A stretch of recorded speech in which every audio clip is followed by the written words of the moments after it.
you see that Schwann's dude, if he really wants to get us to know us, he could just back that up there. Yeah.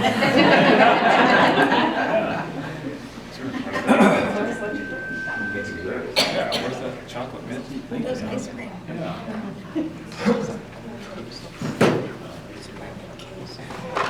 So good.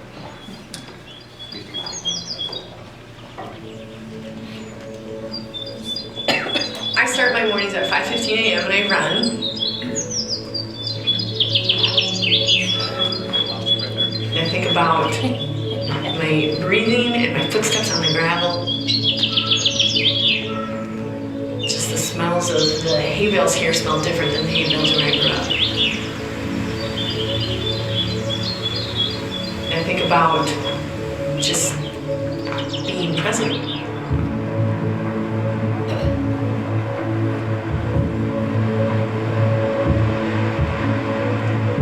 My name is Rebekah Scott, and I sew and design purses and accessories from my studio in rural South Dakota.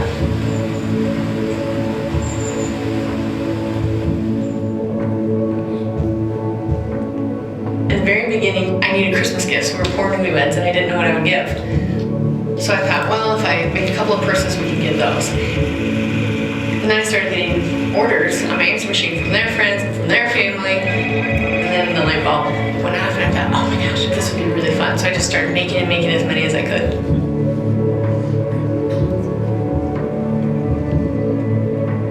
My personal style is based a lot on nature, what would naturally occur. I always use the word elemental. I love that nature is all these different patterns put together and all these different textures and how beautiful it is, and yet streamlined and controlled in a manner as well. I've had my business for 13 years now, and I went from 1 to about 20 with staff and everything. So I employ women around this area. They all work in their own homes, and my staff means the world to me. My background is in radio, so I thought I could record a podcast teaching women how to do this. If I knew then what I know now. And I love it. I love that community that we formed and all these women and asking all these questions, because you can be both a good mom and a good businesswoman. They don't have to be separated. My own family is super, super important to me, and I make decisions based on what I think will be too much, or if I could go ahead and do another show, I think through the kids. How will this affect each one of them? They know how happy I am when I'm sewing, and so that makes a big difference too. If they know how much joy it brings me, they want me to be in that space as well.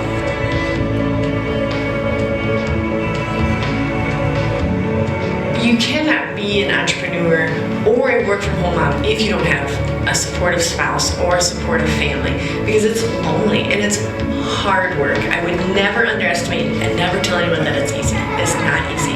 But if it is something that you love and the time flows and it's not dragging on, it is something you're gifted at and you can do it.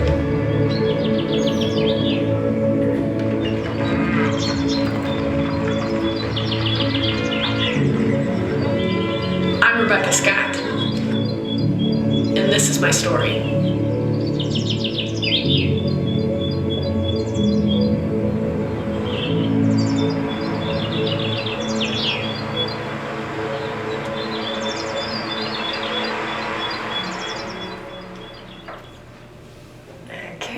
So that just kind of gives some background, because I've had a couple experiences where I speak and they go, well, what is it that you do? Because I do so many different things. So now I have a little bit of an idea. And that beautiful paint and the dog are not for sale. I can request that when they watch the video, but I did get my polka dotted horse. That's why we got to paint. So, okay.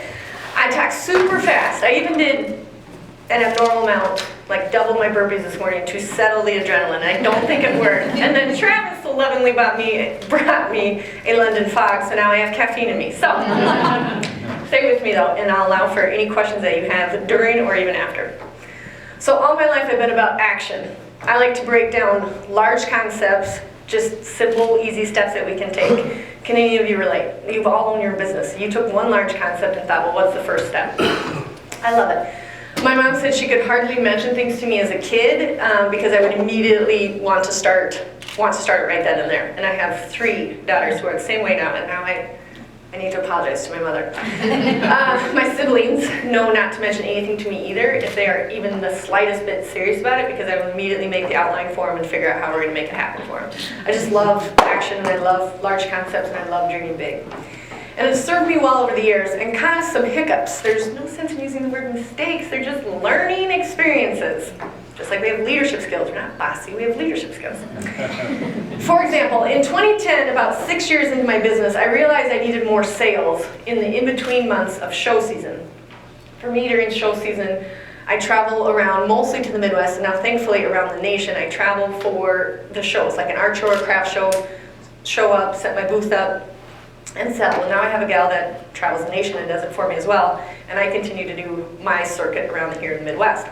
Well, before I got so many different shows, it would only be like 5 or 6 during the summer, 3 or 4 in the fall, but nothing in the winter months, like where we are here today.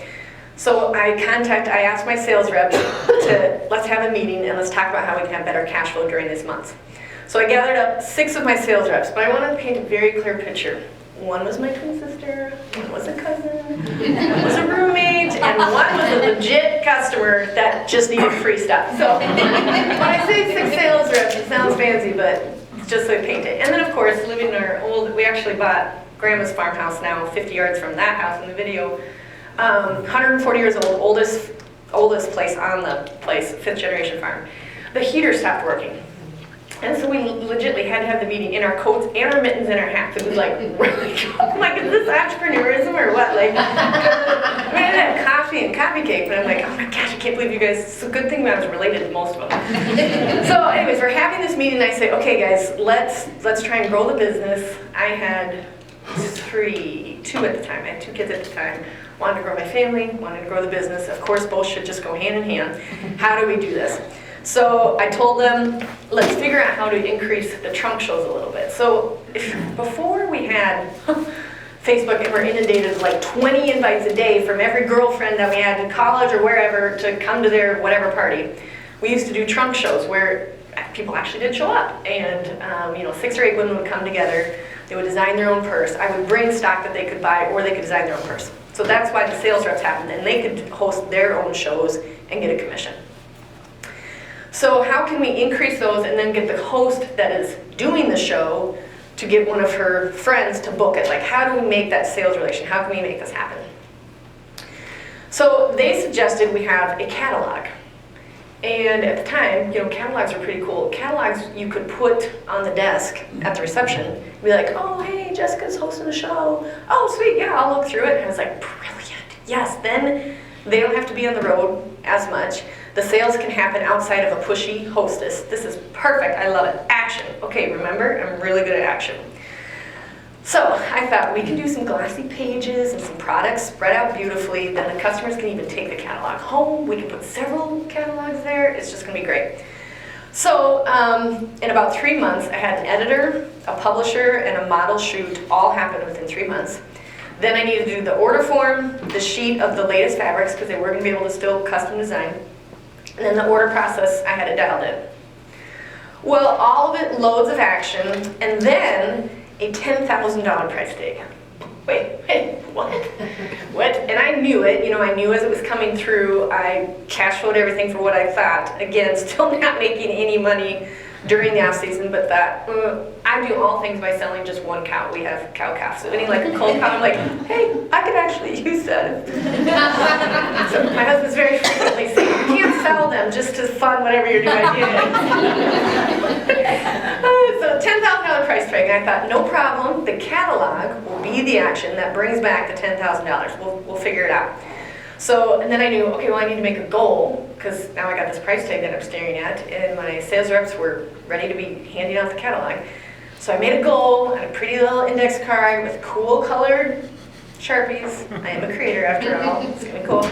Put it on my bulletin board, done. Okay, the goal is set. We're gonna do 6,000 catalog sales in the first year. Get awesome. Everybody, nice formal, never formal for me, email, everybody aim at this, let's go for it. So the sales reps tried. I mean, they really did. They really tried because we're related partly, but we all tried really hard. But the catalog bombed. I mean, it bombed. Like first 3 months, I couldn't sell a thing. In fact, my learning experience cost me $9,460. Yeah, you can't make this stuff up. I know the dollar amount because I was tallying, when am I gonna get to the 6,000? It's gonna take a while. So it was a really, really expensive mistake. And this one hurt enough that my husband had to question what went wrong. So could have been that he was peeling me off the floor to ask what is going on. We need to ask some more questions. So I did. I figured the price tag warranted some time to reflect and figure out what happened.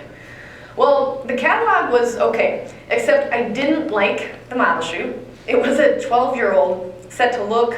They just photoed her from the shoulders down. She had like school marm shoes on. And believe me, I'm in the accessory business. You gotta look the part. So I was like, I should have said something, but I was too nice at the time, still not developed enough to be bold and confident. So anyways, the model shoe was not that good, but I didn't say anything. The graphics were dated, but I didn't want to hurt her feelings, and there was a large price tag on it, so somehow I thought, if it's got the large price tag, she must really know what she's doing, and just shut your mouth, like, she must know what she's doing. And the order process was a little time consuming, not giving myself enough credit for knowing how to execute on a sale that I'd already been doing for 6 years, selling my own product. So, but those were all surface issues. And the prices were too high for most catalog sales. You can buy a garlic crusher for $30, but you can't spend $140 on a purse sight unseen. So if we did the catalog thing, they didn't even know how high quality, I should have my purse right here, how high quality they are, and the amount of detail in them, and the amount of good 4-H skills inside this purse. So I couldn't show that. So I thought, okay, catalog, I should have done a little bit more research and less action on what a catalog sale and what items go best in a catalog. So after some time and a lot of tears, it dawned on me, I was asking the wrong audience.